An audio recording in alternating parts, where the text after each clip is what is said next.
Στρατηγή μου, έφτασε η μεγάλη στιγμή. Από ώρα σε ώρα θα μπει η ιστορία αυτοπροσώπως, καθόντας ένα δάφνο στεφάνι. Θα σταθεί απέναντί μου και θα πει: η Ελλάδα γονάτισε μπροστά σου. Μεγάλη ηγέτη. Η ιστορία υποκλίνεται στο Ντούτσε.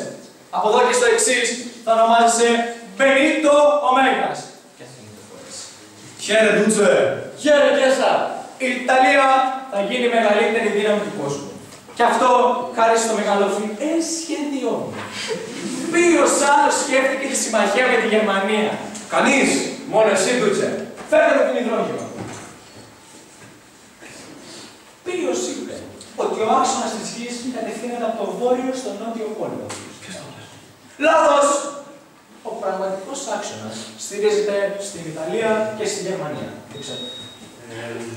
Ιταλία ή στη Γερμανία? Το σου πω στο γρήγορα. Όχι. Να! Ιταλία, Γερμανία. Όλος ο κόσμος περιστρέφεται γύρω από αυτόν τον άξονα. Και ποιος είναι στο κέντρο του κόσμου, κυρίαρχος? Ο Ντούτσε! Ανίκανη! Ρετίκολο! Ο άξονας δεν έσπασε! Είδατε? Είναι πολύ γερός ο άξονας. Αναγωγή! Τον άξονα, αυτόν τον κοσμοκράτορα. Τον άξονα, αυτόν τον κοσμοκράτορα. Να το πιστεύετε, να το φοβάστε, γιατί τον κόσμο αυτός το κύβερνα.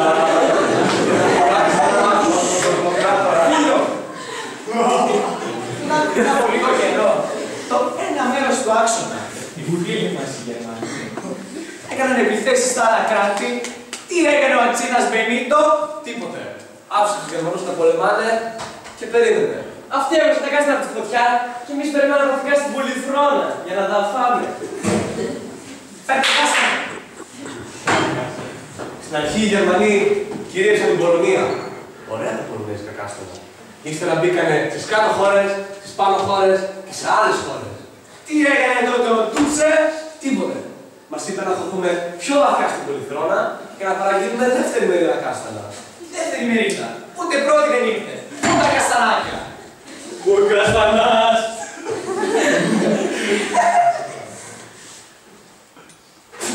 Τι είναι αυτό ρε? Πώς δεν ξύγει μέσα? Ντούτσε. Δεν είχαμε πιο βρέσικα. Τώρα που θα πάρουμε την Ελλάδα όμως, φαντάζεις καστανάκια. Να περιμένω πώς και πώς. Πού είχαμε μείνει? Στην Πολυθρόνα. Είδατε, τι σκέφτηκε πάλι αυτό το απίστευτο μυαλό. Πού να εγώ θα μπορούσα να κυριεύσω όλο τον κόσμο καθισμένο σε αυτή την Πολυθρόνα. Ζήτω Ντούτσε! Ζήτω Ντούτσε! Ήξερε καλά ο Ντούτσε. Περίμενε να δει τι θα γίνει με τη Γαλλία. Δεν είχε όρεξη να βγάλει αυτό στο φύλλο από την τρύπα. Άφησε τους Γερμανούς να το βγάλουν.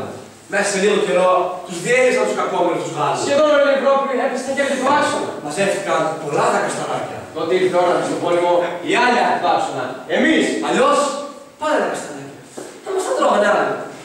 Και τότε μίλησε ο μεγάλος ηγέτης. Ο Μπενίτο Μουσολίνι. Χαίρε Ντούτσε! Χαίρε Ντούτσε!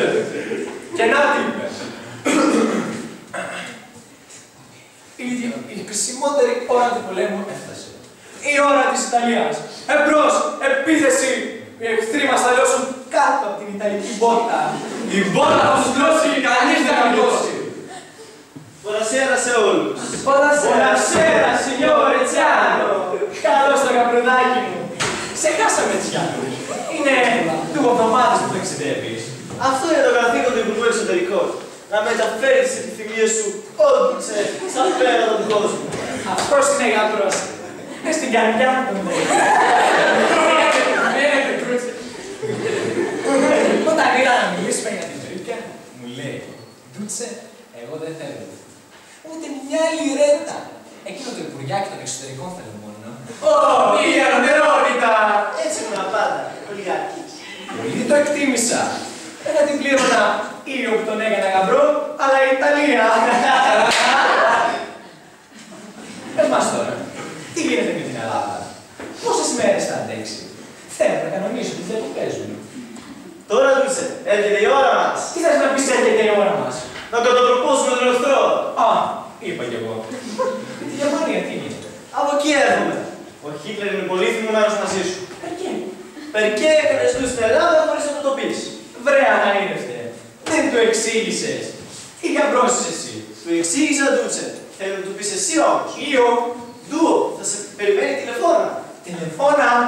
Άστο να περιμένεις. Είπε άλλη φορά να το ρωτάς. Σιγά, μη ρωτήσω τον Γιτλεράκο τι θα κάνω εγώ. Εγώ ένας Ντούτσε. Να κρατάει που είπα. Να του στείλεις εσύ.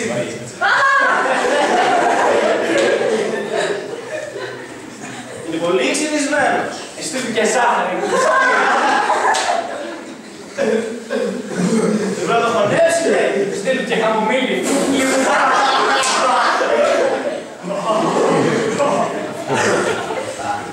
Τα λέω μπροστά. Ο παράξενος, τρομακτικός, όντως, σε παγώνει το βλέμμα. Ενώ εγώ, όταν θέλω, κάνω και τις τσακνικές.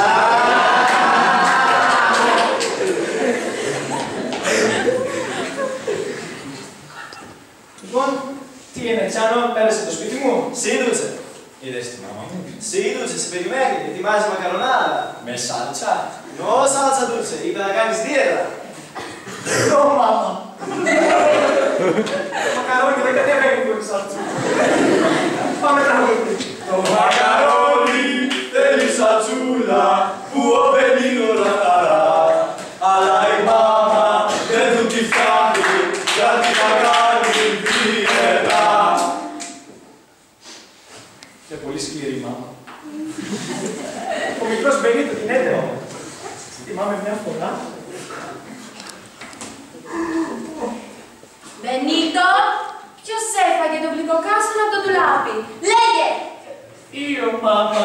Πίνκολο βαγαρόντο. Καστανάκια, μάμα. Αρέσουν πολύ Μπενίτο. Τώρα το τι θα πάμε. Να, μάμα, κοιτήσουμε. Κακό πίκολο, δεν ακούει τη μάμα. Ω, μάμα. Ω, μουσουλινάκι. Λέγε, θα το ξανακάνεις. Ω, μάμα. Δυνατά. Ω, μάμα. Μπενίτο, δεν θα ξαναφάει καστανάκια σου. Τιμωρία. Να το γράψει 1000 φορές. Δεν θα ξαναφάει καστανάκια από άλλη χώρα. Ω, μάμα. Μου είσαι χεράκι μουσουλινάκι. Άκουσε τι είπα. Θα πάθει και χειρότερα αν δεν πάρει μυαλό.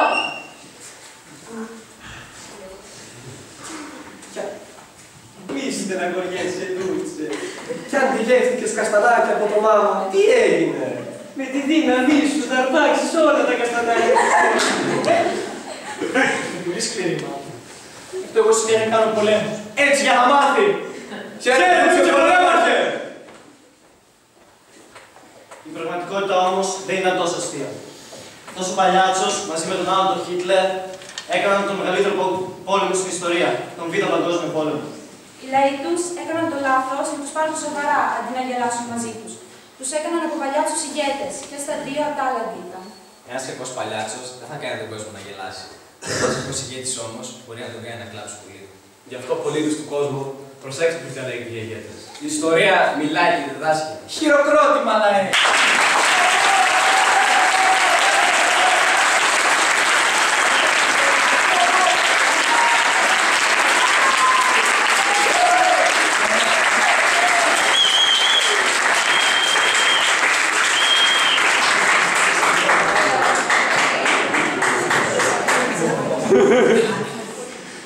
Φίλοι,